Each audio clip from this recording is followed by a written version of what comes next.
Assalamualaikum warahmatullahi wabarakatuh. Perkenalkan, kami dari kelompok 5 yang terdiri dari saya Korina Dian Sapitri, Saya Satrio Agung Maulana. Saya Kiki Pandin Manurung. saya Istu Permata Hartati.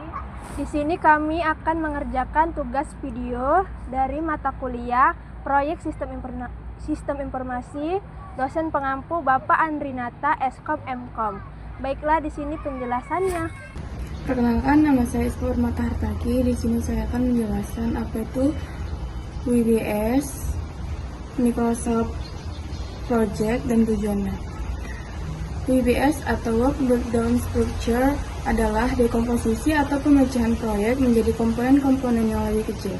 WBS adalah kunci utama dalam manajemen proyek yang mengatur pekerjaan tim ke dalam bagian-bagian yang mudah dikelola. WBS adalah deskripsi pekerjaan yang akan dilakukan untuk sebuah proyek yang divisualisasikan sebagai hierarki tugas.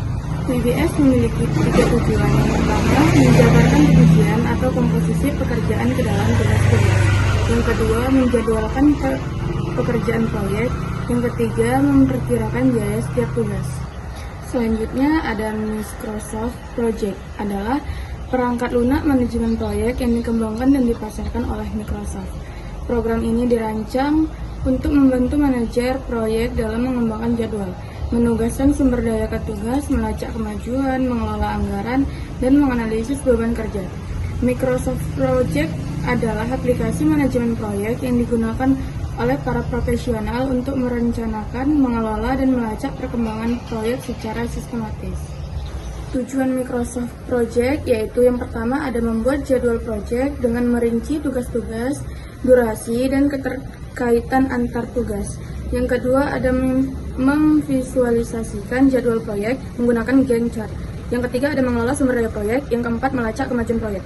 Dengan menggunakan Microsoft Project, tim proyek dapat tetap fokus dan terorganisir, serta memastikan proyek selesai tepat waktu, sesuai anggaran, dan dengan kualitas yang dibutuhkan. Terima kasih. Assalamualaikum warahmatullahi wabarakatuh. Perkenalkan, nama saya Korina Dian Sapitri. Di sini saya akan menjelaskan tentang manajemen proyek sistem informasi yang berstudi kasus, yaitu persediaan obat di apotik berbasis web. Di sini saya akan membuat langkah awalnya, yaitu kita klik project, lalu kita klik project information, kemudian kita pilih tanggal awalnya, yaitu di tanggal 1 di bulan Desember tahun 2025, dan di tanggal akhirnya di tanggal 31 Desember 2025. Lalu kita klik OK. Kan dia akan berbeda kan teman-teman. Terus kemudian kita klik change working time, kita klik work weeks, lalu kita pilih di bulan 12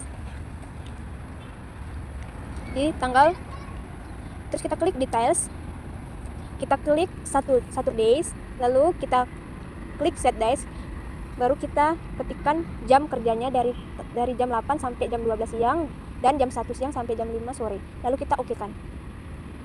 Lalu karena di bulan 12 ada liburnya guys, libur Natal, jadi kita klik expansion, kita pilih tanggal 25, kita klik, lalu kita ketik hari Natal seperti ini guys. Lalu kita start, dia akan muncul otomatis guys tanggalnya. Jadi kita klik OK.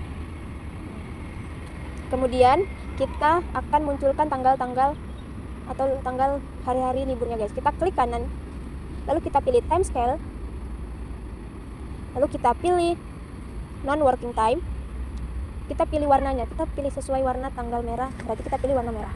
Lalu kita klik warna merah. Oke, sudah merah, kita oke kan guys. Segitu dulu penjelasan dari saya yang akan dilanjutkan oleh teman saya. Baiklah, di sini saya akan melanjutkan penjelasan dari teman saya tadi. Di sini saya akan melanjutkan di bagian text name. Sebelum dibuat ke dalam Microsoft Project, sebaiknya kita copy di dokumen, di notepad agar rapi. Setelah itu kita copy, kita pindahkan ke text name. Untuk membuat menjadi seperti ini, kita cukup blok di bagian sini sampai dokumentasi analisis. Setelah itu kita klik text, baru itu kita klik indent text. Nah, jadi makanya hasilnya seperti ini. Di analisis kebutuhan sistem, kita membutuhkan kerja selama 6 hari yang dimulai dari pengumpulan kebutuhan. Kita mulai dari tanggal 1 di bulan 12 dan selesainya di tanggal 1 bulan 12 juga.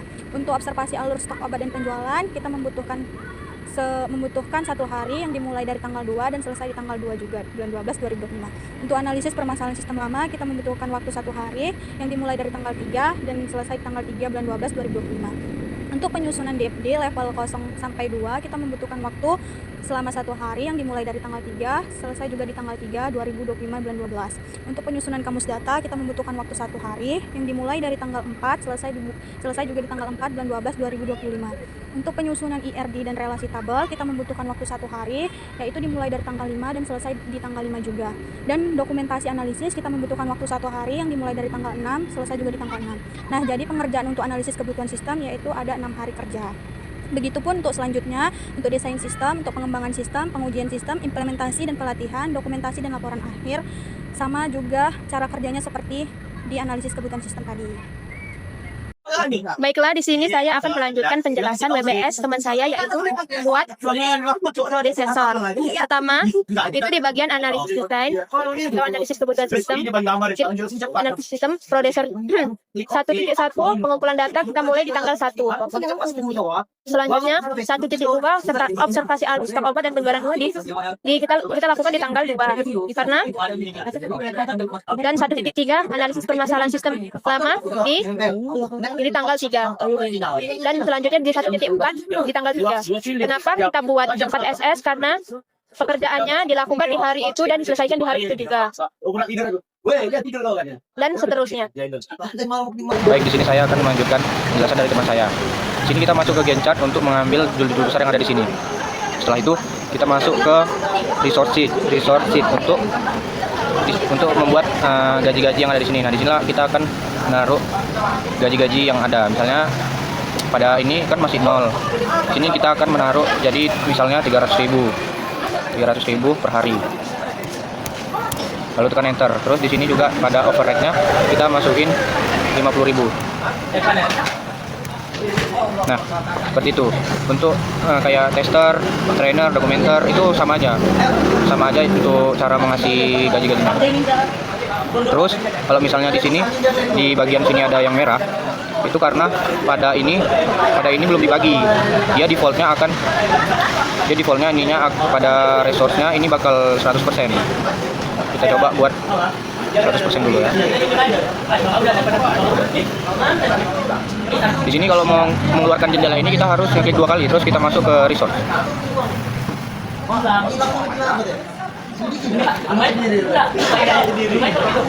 Nah, ini adalah settingan defaultnya. Sebelum kita bagi itu kenapa merah? Karena jadwal mereka itu bertabrakan. Nanti dia bakal kayak gini. Seperti ini dia. Jadi kalau untuk menghilangkan itu ya kita harus bagi agar dia tidak bertabrakan. Pada resource ini ya udah kita ganti aja menjadi 50 lagi.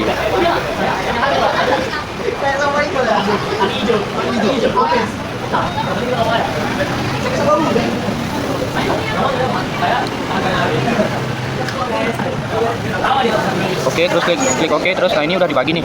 Nah, sekarang udah tidak ada merah-merah, sudah hilang dan udah nggak ada masalah pada ininya. Oke, mungkin cuma segitu aja yang bisa saya jelaskan. Assalamualaikum warahmatullahi wabarakatuh. Sekianlah video kelompok dari kami.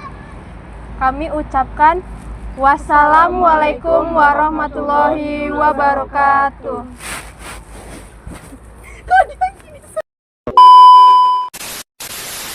Perkenalkan, kami dari kelompok 5.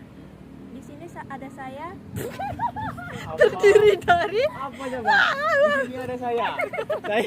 Sani juga ada saya. Maaf ya, Wi. Udahlah, aku ngeblank loh. Makanya